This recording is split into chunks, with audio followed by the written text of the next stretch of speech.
Hello everyone, Assalamu Walaikum. How are you all? I hope you are well. Welcome back to my channel in this new video. Today's video, how to remove double underline in Microsoft Excel. So let's start it. At first open your Excel document file. Firstly, then you show the all data is the text from the double underline. Then double underline in the remove the for information Microsoft Excel. Firstly, select your and double underline data text. Now going to the home menu option. Now click for the double underline icon option. That's okay.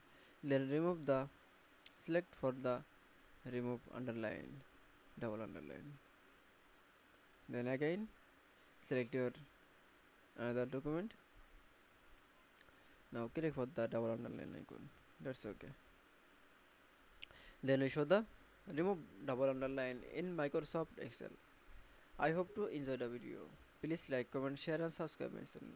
Thanks for watching.